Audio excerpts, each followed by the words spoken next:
Great. Welcome to Ecclesiastes. We are close to the end. Can you believe it? We are almost all the way through Ecclesiastes. We're creeping up to the end here. So before we do anything else, we are going to do a little bit of a recap here. It was all about death. It was all death. So last week we started chapter 9. The focus was primarily on death and how in all things, but in death especially, that our fate is not in our hands. And what Kohelet counsels as the wise response to this is to enjoy life. Remember, he's saying, hey, life is Hebel. There are these things that happen, but I'm going to tell you, don't do these things. Do these things. And what he tells us is enjoy life. God has given us good gifts, and he delights when we rejoice in them. Were we having a panic moment about whether where her phone is? I said I don't have my book, and Earl's dad has my computer, and I said I don't have my phone. And stuff was like, where's your phone? The phone is running. It's all good. We were talking just yesterday about enjoying our espresso, and we're like, I don't care if it kills me.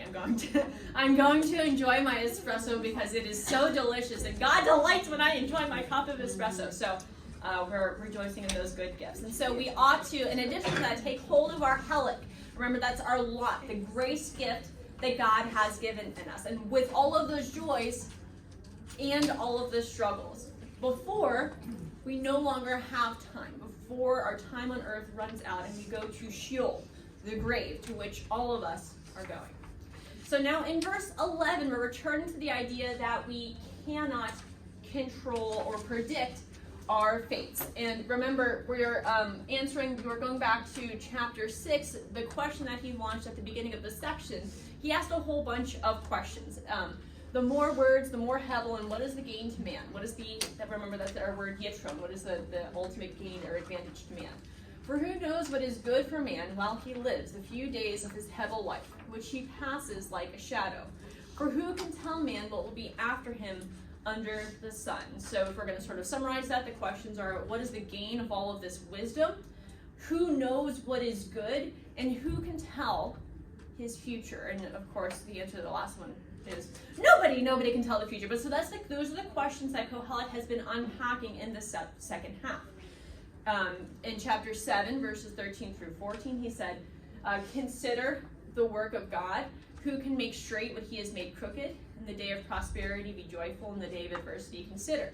God has made the one as well as the other, so that man may not find out anything that is after him.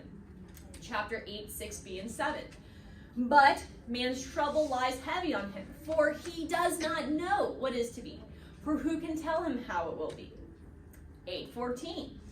There is a Hebel that takes place on the earth, that there are righteous people to whom it happens according to the deeds of the wicked. And there are wicked people to whom it happens according to the deeds of the righteous. So we got these flipped things, and he says, I said this also is Hebel. Chapter 9, verse 1. But all this I lay to heart, examining it all, how the righteous and the wise and their deeds are in the hand of God. But whether it is love or hate, man does not know. Both are before him.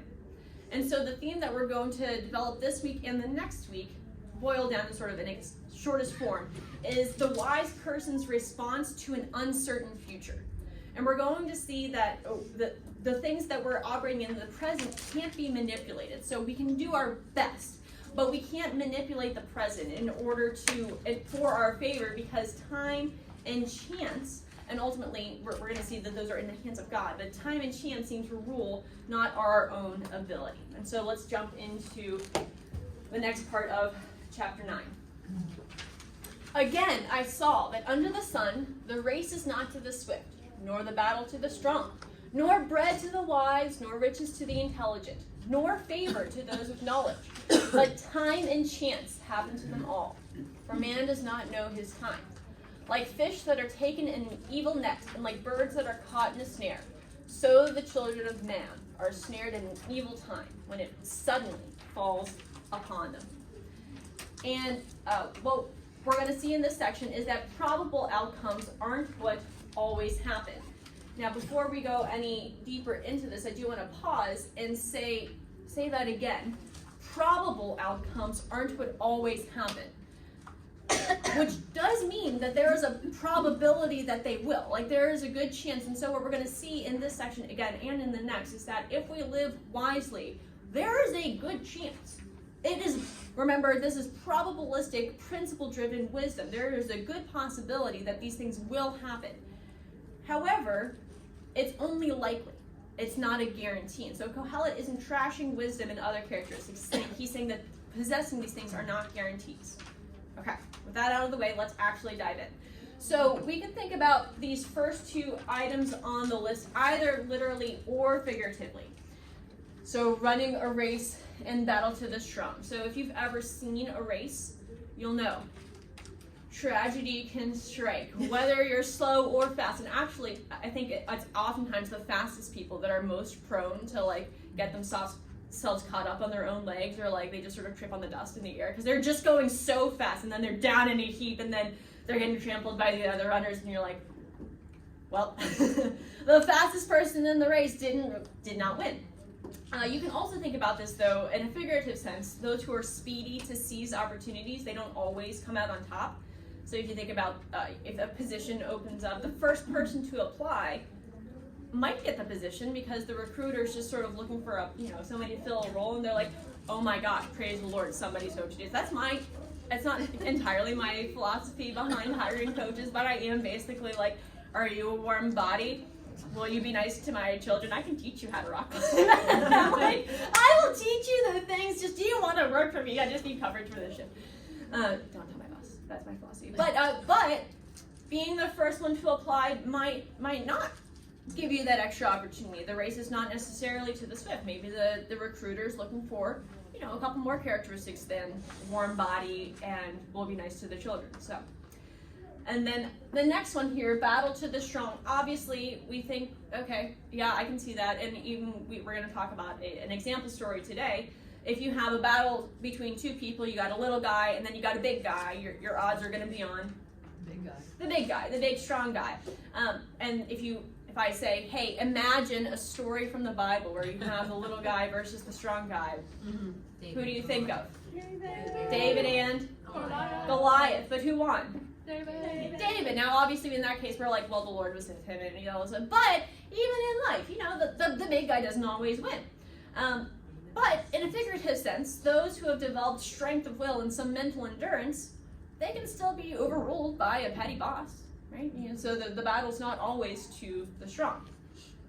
Now, looking at the next one here, bread to the wise. Bread, as we've discussed, is your sort of bare base bones necessity.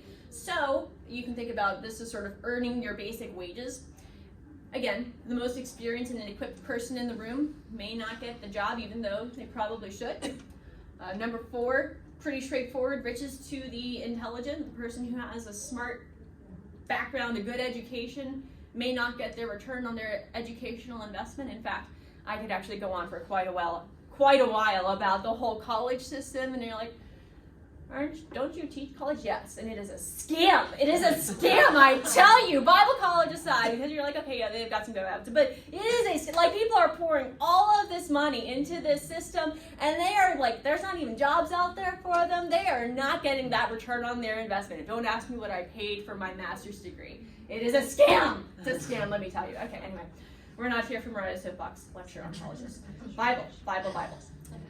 So this last one here, in both Kohelet's day and now, those who possess understanding and knowledge may be disrespected in the eyes of those who, well, don't quite have that knowledge. So favor, that respect or honor that's not given to them. And so if you think about this list, the sort of modern day equivalent would be, hey, I have this resume that was sent in, the person's adaptable, they're a good team player, they have a strong work ethic, they're a problem solver, and they're computer literate. They're the perfect hire, and yet they don't get the job. And so these human abilities don't guarantee success. Success or failure seems to depend on something else, and we're going to see that it is time and chance. Now, the phrase "do not know his time." Obviously, in the light of the prior section, we focused on what in the prior section? Death. And so, does man know his time? Does he know the time of his death? No. And I mean, even people who are getting closer to the end. We still don't know. And you can think of cases like Billy Strange or Gordon Renninger. So they were both in facilities. They were like, yeah, we're basically just sort of counting down the hours, and yet all the family was gathered around them all the time. Why? Because they don't know. They don't know when the day of death comes. And the phrasing here, fish that are taken in an evil net and birds that are caught in a snare. We have these pictures of the animal world. There are these wild animals that are caught in a trap, and it's painful, it's sudden, and it's unexpected. If you think about it, do animals ever anticipate the trap? No. No, they are always taken by surprise because they are animals. They are animals. They are not seeing you. You're like, well, okay. But so often that's how we react to death. Like we should have this knowledge that death is ahead of us, but we always seem to be taken by surprise. That it's like, oh my gosh, it's death. Death came. We know not our time. However, I don't think that Kohelet's focus here is solely on death, especially in light of the list that came right before. It seems also to be about success. We don't know the time of success. And thinking back to chapter 3 of Ecclesiastes, he's naming off there all these times, and it takes wisdom to be able to sort of figure out what's God doing in our lives. And what part of the struggle is that we don't know. We don't know if this is a good time for this or a good time for that, because there's all of these things that are outside of our control. And so time and chance happen to us all, whether it's death or simply troublesome circumstances, and they take us off guard. And whenever I saw the phrase snared at in, there we go. I had all of these things. Wow, look at that. Amazing. Okay, now moving forward. So snared at an evil time. Again, if you think about an evil time, if you're snared at an evil time, you can think about it in the context of, in the prior passage, death. So it is one of those evil things. But it can also just be really hard circumstances, because which one of us, looking ahead, is ever like, I'm really anticipating that a really troublesome period is about to befall me in my life? Doesn't happen. I've been following this story on Facebook. A woman named Chiara and her son Colton. Last year, the family went on a road trip to visit other family for Christmas, and the son started off, one of the sons had this pain in his neck, and they took him to the emergency room, and he had coronavirus and strep and abscesses of infection in his neck, so he's not doing so great. Then the mom starts to feel bad, and they take her to the ER, and she ends up having the flu, strep, pneumonia, and toxins got into her blood. And then she went into sepsis, so she went into septic shock. And then her organs, her internal organs, all shut down. And then the kid ended up getting better, but the woman just went fast downhill. At this point in time, her arms and legs both had to be amputated because of the gang. Right? You're like, what happened? Because you're like, oh, she's not feeling good. And then all of a sudden, flu, sepsis, arms and legs amputated, and you're like, this came out of nowhere. An evil time fell suddenly upon her, and it just out of the blue. And at this point, she's at the point where she has moved from ICU to sort of a more intermediate care unit, and they're starting to take her off her ventilator and doing breathing trials because all of her internal organs shut down. So she's like searching to survive. And so pray for her and her family. But this is not atypical of our existence. The evil times fall upon us, and we don't see them. Now, despite our inability to calculate our future, Kohelet is going to come back to the other side, reminding us that having wisdom is still better than not having it. So we're going to continue forward and look at the next set of verses here. I have also seen this example of wisdom under the sun, and it seemed great to me. There was a little city with few men in it, and a great king came against it and besieged it, building great siege works against it. But there was found in it a poor wise man, and he by his wisdom delivered the city. Yet no one remembered the poor man. But I say that wisdom is better than might, though the poor man's wisdom is despised, and his words are not heard.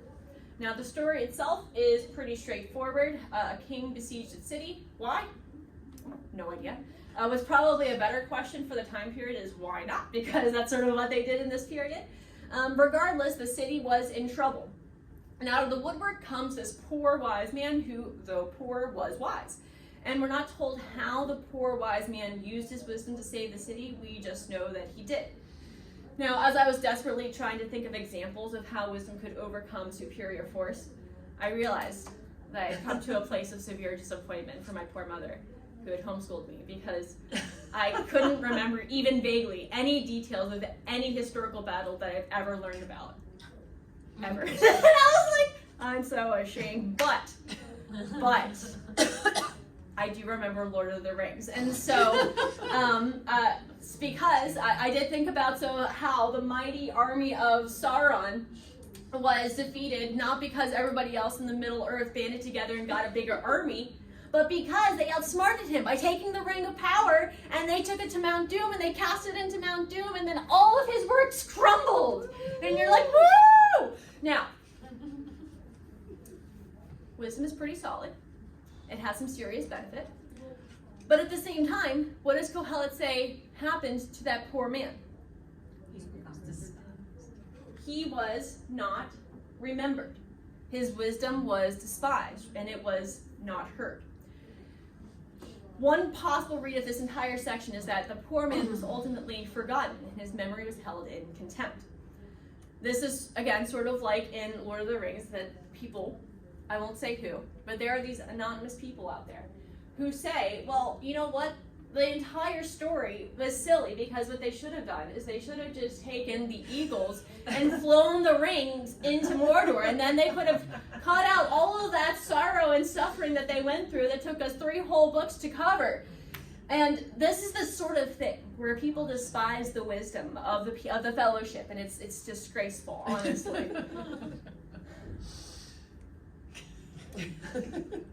Anyway, and so the poor man's wisdom accomplished some good and was worth having, but only somewhat. Now, it's also possible, this is really interesting, to read the Hebrew in such a way that there was a wise man who lived in the city, and he had the ability to save everybody. So he had the answer, but no one sought his counsel. He was not remembered. His voice was not heard. And so the city actually was not saved. So there was a possibility that he could have saved the city, but he didn't. It's possible. Now, again, this is an intriguing possibility. You would wonder, how does Kohelet know that the wise man had the ability to know but didn't? Like, you're like, how did he find out about this? Because he does say, I have seen this example. So you're like, oh, I don't know. It's an intriguing possibility.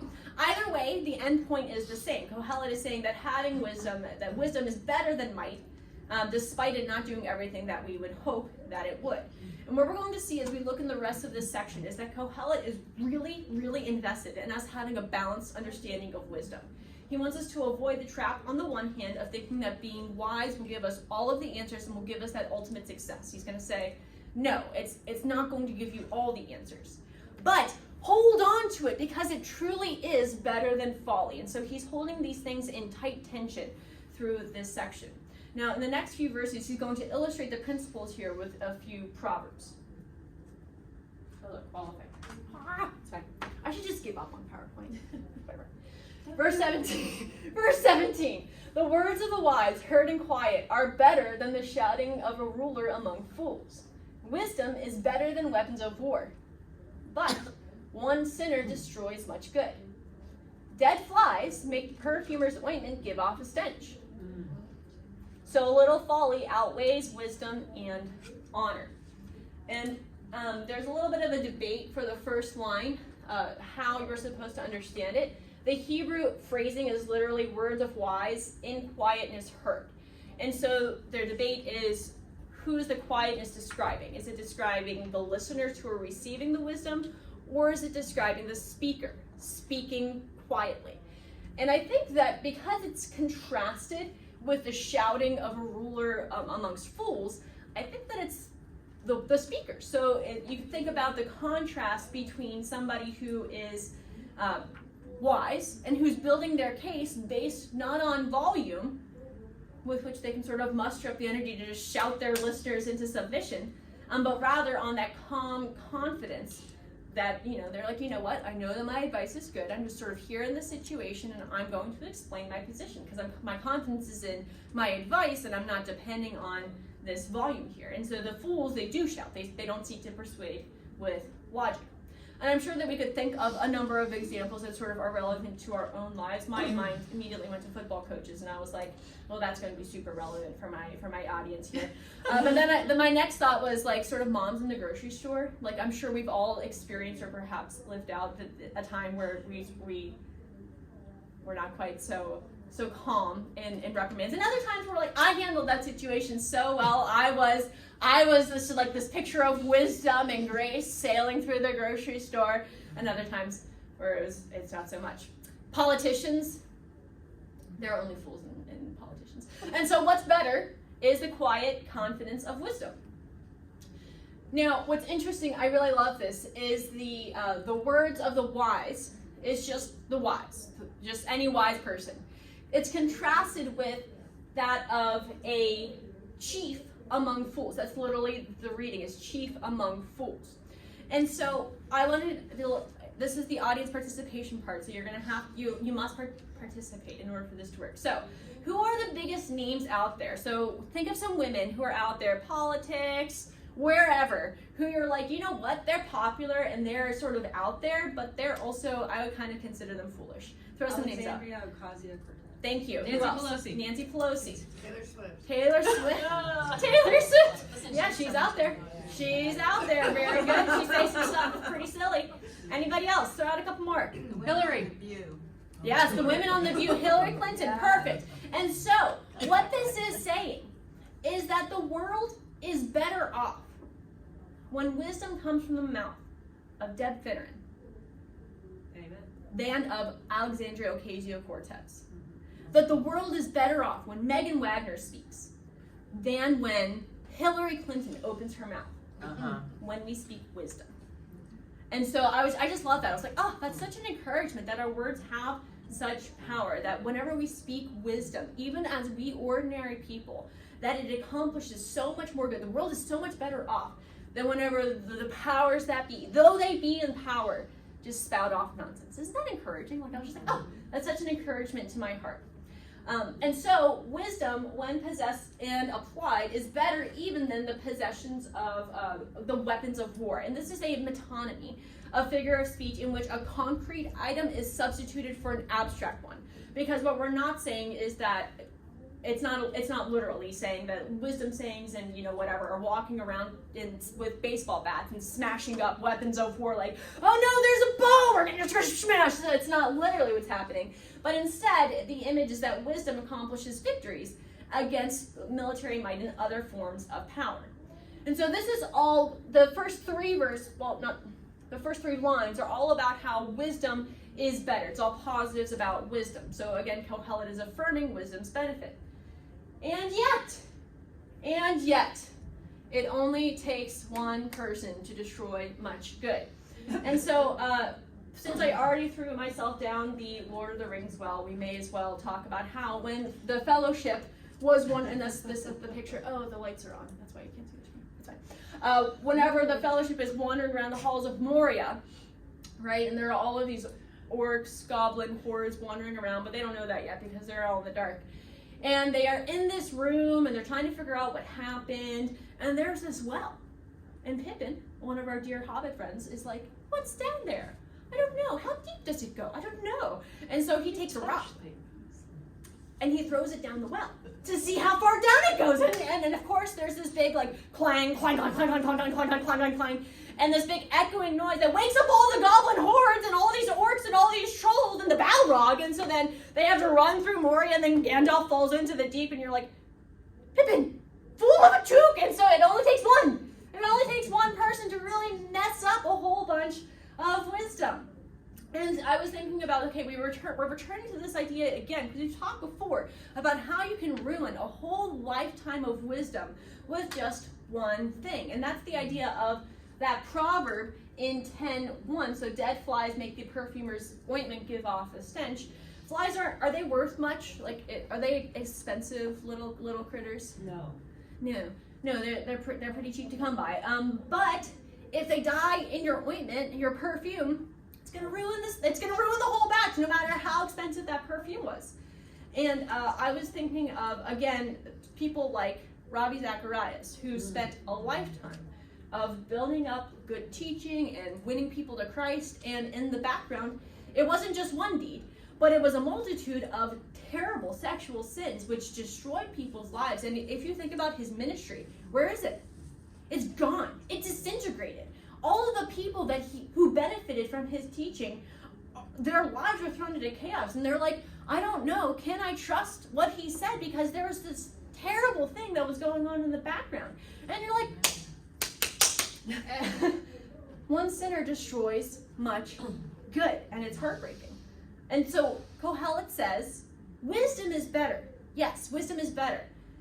And we would hope that our wisdom would stand like a strong castle, as like guarding us against all of the possible mishaps that we could go through in life.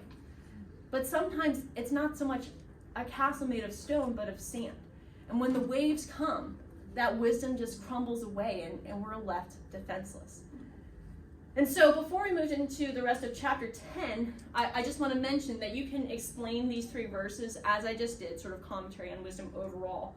Or you can connect it back to that story a little bit more strongly. And you have to go with that alternate interpretation, that the wise man could have saved the city, but didn't. And these verses, in this way, the verses read pretty much the same, like the interpretation's basically the same. But you think about the one sinner who destroyed much good, so it would have been better for them to listen to the quiet wisdom of the wise man, but they listened to the shouting of the ruler amongst the fools, and the city was lost. And so that's, again, another possible read on the story. And so now what we're going to see is Kohelet is flipping back again to laying out the positives of wisdom lived out. 10:2. A wise man's heart inclines him to the right, but a fool's heart to the left. Even when the fool walks on the road, he lacks sense, and he says to everyone that he is a fool. If the anger of the ruler rises against you, do not leave your place, for calmness will lay great offenses to rest. Now, before we talk about anything else, just a little reminder that the Hebrew word for heart, or the Hebrew idea of heart, doesn't mean what we think of emotions. That's not what it means in Hebrew. In the Hebrew understanding, your heart is your center of will. So your decision-making box is your heart.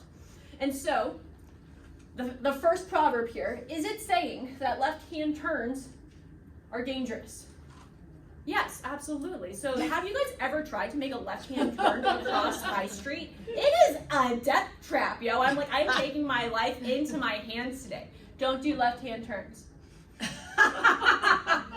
No, of course that's not what I mean. So there was this understanding in the culture. So if you were turning right, there was this sort of idea that on the right-hand side, there was the place of honor, the place of favor. You can think about, so sit at my right hand, and that is the place of honor. And so the right hand was affiliated with honor and with favor. And the left hand, you have to have an opposite. So the left hand was a place of servitude or bad luck. It's not, it's just that these ideas are affiliated. I have to mention, I didn't write it down, it's like I have to mention it, that the Latin word for sinister is actually left-handed. So it's like, and I couldn't find I'm like, is sinister the Latin word, or is there another word that they're just not showing me? It doesn't matter. So there you go. What they're saying here is, okay, so there's these general principles that, okay, if you are wise, then you're going to get these places of honor. And if you are a fool, then you're going to end up in these places of servitude. Now, the next line there says, hey, foolishness is going to show up in your life. So if you are a fool and your mind, your decision-making stuff is all in foolishness, then when you look at somebody's lifestyle, you're going to be able to say, Not gonna say anything out loud, but and patient wisdom pays. So that idea of the anger of the ruler rising against them, I have to pause on the Hebrew for just a moment, because the word for temper is actually that. Do I speak Hebrew? No. The ruach, that wind or spirit. And so obviously you can think about, so the spirit being the actual inner person, so he's mad at you, good job. But also I thought of, so wind. Have you ever been in the presence of somebody who's so furious that they're just shouting and you can literally feel on your face how angry they are? So if the ruler is that mad at you that his wind rises up against you, maybe because you're trying to correct him, or you're like, man, that was a bad idea. Wisdom says, you know what, just hang out there. Just don't abandon ship, don't run out of this, just hang in there, be calm, because at the end of the day, he's going to come around and he's going to be like, you know what, you were right. And so wisdom pays off in the long run. And so this is probabilistic wisdom. These are principles that generally applied are going to end up being true and, correct. And yet, verse 5, there's an evil that I have seen under the sun, as it were an error proceeding from the place of the ruler. Folly is set in many high places, and the rich sit in a low place. I have seen slaves on horses and princes walking on the ground like slaves. And if I'm going to encapsulate this section, I might say that rulers do dumb stuff, right? And interestingly, this is not necessarily a corruption thing where you're saying, oh, well, the rulers are corrupt and they're putting people in power who shouldn't be. But the word error here actually means just to make a mistake. And so, though you would think, and though we just talked about this section, that wisdom should make itself evident, and fools show that they're fools through their lifestyle, and so the right people should get into the right positions, sometimes fools get the top spot. And so we have these expectations about wisdom and foolishness that are thwarted. Now, the phrase high and low places is really just talking about positions. So you're like places of authority, places of power. And the language in the following image talks about, so hey, we have people who are elevated who really shouldn't be. People who should be far from power are holding the reins of authority. And the people who you'd be like, oh my gosh, it would be so great if this person were in charge. They're not. And interestingly, so there are several texts in Egyptian wisdom literature who use this language to describe a society in turmoil. And so it's not just like, this isn't as things should be, but it's actually society that's been upended by these appointments. And so though this passage specifically talks about rulers putting fools in power, I was like, oh my gosh, it's like America. Like, okay, so Trump's all that in bag of chips, right? But every time we go through a presidential primary, I'm like, guys, we had options. Like, there were options, like Mike Pence, he's a great guy. Ron DeSantis, look at Florida, it's just blossoming. I don't even really like Nikki Haley that much, but I mean, she did a great job whenever she was out and sort of battling for the United States. I'm like, she's kind of fun. Yeah, that's fine. It's fine. That's fine. You know what? We're just gonna move forward because I'm just depressed now. So, Kohelet is now going to move into a different subset of life. So we've been talking about things in sort of a macro sphere, and we're going to come back to this governmental level stuff next week. But now we're going to talk about something that we encounter every day, and that is risk. Verse 8. He who digs a pit will fall into it, and a serpent will bite him who breaks through a wall. He who quarries stones is hurt by them, and he who splits logs is endangered by them. If the iron is blunt and one does not sharpen the edge, he must use more strength. But wisdom helps one to succeed. If the serpent bites before it is charmed, there is no advantage to the charmer. Great verses to end on, right? So it's uncertain, based on the Hebrew, whether Kohelet intends these first two lines as part of the entire set, which seems to be talking about normal occupations of life, normal hazards that accompany those normal occupations, or if he is laying out some additional traditional wisdom literature to critique. And so again, one way to read the 8 and 9 together is that this is a list of 4 things that are all falling under this heading of normal stuff that you do in life where you run into risk. However, interestingly, so the very first line, he who digs a pit will fall into it, is actually mentioned in Proverbs 26:27. And in context, that passage is very clearly describing wicked behavior. So you're digging a pit so that somebody else will fall into it. But you're the one who falls into it. And so that's where that verse is, that verse appears there. So it's evil returning to the evil attempter rather than the evil doer. And you can think of, in the book of Esther, Haman sets out to get Mordecai hanged. He builds this gallows, and who gets hanged on the gallows? Haman, that's right. And so it's possible to read all four of those together, or you can think about the first two as that traditional wisdom saying, hey, you know what? As long as you're not going out to do evil, you're going to be okay, right? So the evildoers who are setting out to do evil, they're going to run into risk because they may get up, they're strung up on their own petard or whatever, hoisted on their own petard. There, that's the phrase. But Kohelet says, oh look, there's nope. Actually, even in normal occupations, there are some normal hazards in the next two lines. He who quarries stones is hurt by them. He who splits logs is endangered by them. Accidents happen to everyone. I have an example story from the junior high mission trip of 2010. Now, for those of you who are unfamiliar with the junior high mission trip, the junior high group goes to Rock Mountain Bible Camp. I wrote college, it's camp, and splits wood so that they can, have wood throughout the year. And what they use are these really high-powered, giant gas-powered wood splitters. And so for the leaders and the whole team there are constantly berating the kids and saying, look, so these are gas-powered splitters. So if you have your finger over top of the log when the thing comes down, it ain't gonna stop on your finger. It's gonna keep going. So please make sure that your fingers are out of the way. Now, because everybody is so focused on not splitting fingers off, it's inevitable that an accident's going to occur in another quartering. So we have poor Sam Duffy, and you say, why do you have watch closely? It's because there were no actual pictures of this event, so I did find a video, and I managed to do screenshots from the video. The work I do for you people, okay. So poor Sam Duffy, he's there, and he had this heavy-duty sledgehammer that he's taking to this wooden pallet. Why do we need to break apart these wooden pallets? I don't know, but we needed to. And so he hefted it into the air, and he swung with all his might. And unfortunately, he was effective because you can see in this picture here, it's blurred, but you can see there's this piece of wood that snapped up from the pallet and just smacked the poor kid across his head. And he got walloped. And you can see he's like, yeah.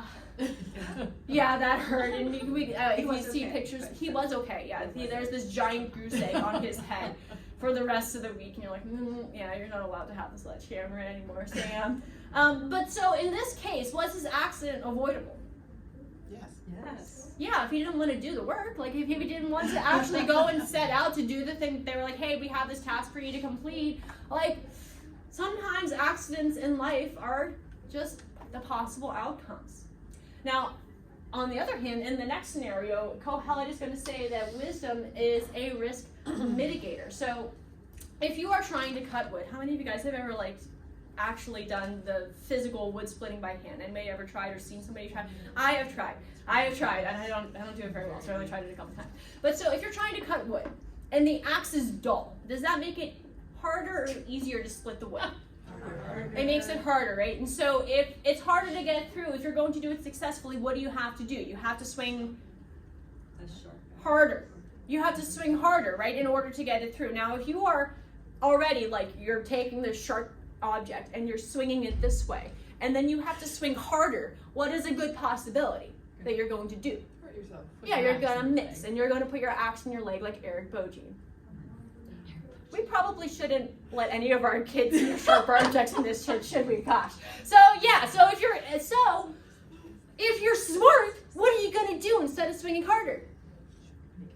You're gonna sharpen your axe so that you're less likely to injure yourself, right? And so, interestingly too, in this verse, you may have noticed that I highlighted the word helps pink, and you're like, why did you do that? It's because in Hebrew, it's actually that word yitron. So the Hebrew is literally yitron, succeed or success, wisdom. And I think that the translation captures this sense. So I think I'm fine with the translation. Wisdom helps one to succeed.